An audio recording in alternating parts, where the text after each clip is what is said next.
gidhi e parliament wancho wacho ni wada keto nigi office ta pis na mono go be nigi tiyo go yo maler giwacho achiel temo wacho ni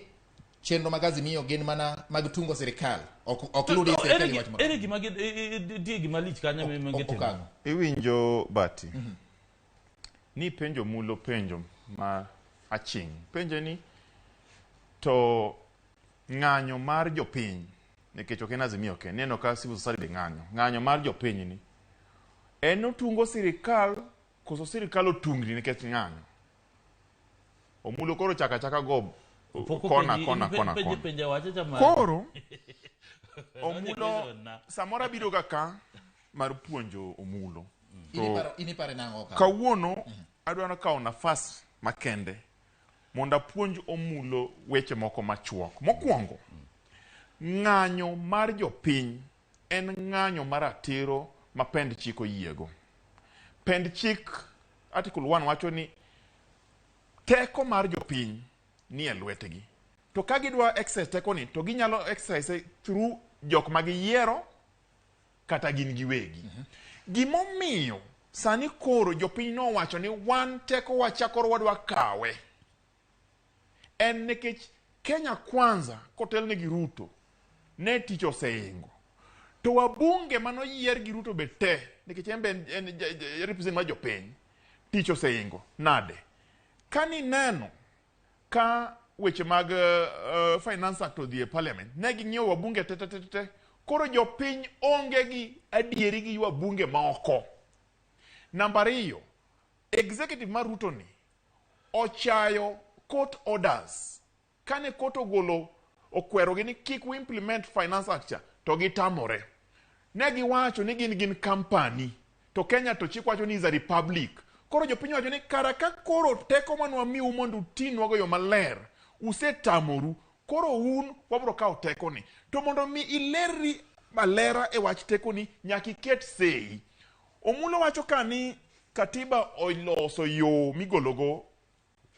Ruto kata president mora mora etelo. Koro da puonjo mulo kama. Wan ne wawacho ni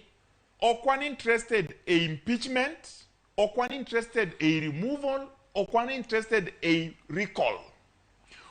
Wan gima wadwa timo, jo kisungu wacho ni delegitimization omulo. Mano kisungu maduong' kubwa. Koro tiende ni ka idelegitimize, iwacho ni an sirikand cha ok en sirikanda kendo ka yie kode. Koro teko na mora madatigo mana kata da bi jabunge kata executive tigo akao. Ka mbunge wamiyo teko through article 144 mwacho no 144 145 mar kelo motion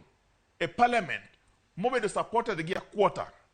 ka en case mar incapacity ni ka we president of the marach koro lokore aloka en janeku kata mar gole on grounds ni ketho chike otimo makosa yes.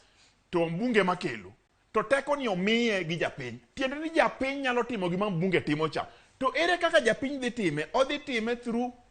chik namba 1 e pendo chik namba 2 omulo wacho ni signature wagi watungo gima na jopiny onge kuma dhiye we monda nyisi bati kani neno kaka ne jopiny owuok oko e maandamano manyocha ni Omabei Kakamega Kisii jo Kisii no time makoro omuoch Migori Kisumo Nairobi ka to Mombasa eyo mayom to police owuok ni en koro kodwar luwo chik mar ng'anyo eyo mayom ni koro gigo tiagas koro gima buogo gi gini otungo gi gineno ka onge ng'ama ni kodgi Ruto no seluor Gachago oseluor jatendo mulo miluongo Mudavadi ni winjo ka wuoyo wacho ni gigonge kuma dhiye to ging'eyo malong'o ni chik owacho ni ka akao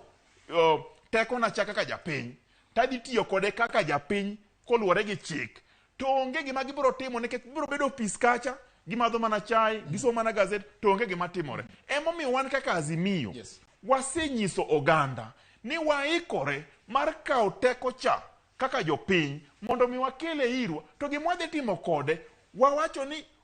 wabunge moko ging'iewo ok nyal loso chike mochomo yo king'iewo finance act wabunge moko ging'iewo ok nyal represent gi dhi madho chai state house kucho wabunge moko ging'iewo ok nyal respect court orders. Koro gigo duto tete magiwinjo ne ema wacho niya kara ka weche koro dhi marach kama to tiende ni nyaka koro jopiny ong'e gima wadwa timo ni pok notimore kamoro amora to gin giwacho gilieko ni wan wadwa timo ku onge gi ku mwatimo gilieko ni wadwa golo president kia Ruto gi thuon wan wacho ni wadwa delegitimize tiende ni ofisu kacha wan wakia Mudavadi no wan wakia Ruto no wakia Gachagua uno wakia wan wang'e jopiny wachomo gini tir kaka wachomeni to jopiny owuok oko wan wakiagi wakiagi kik we bedmos kik ka sei tiketo omulo time sana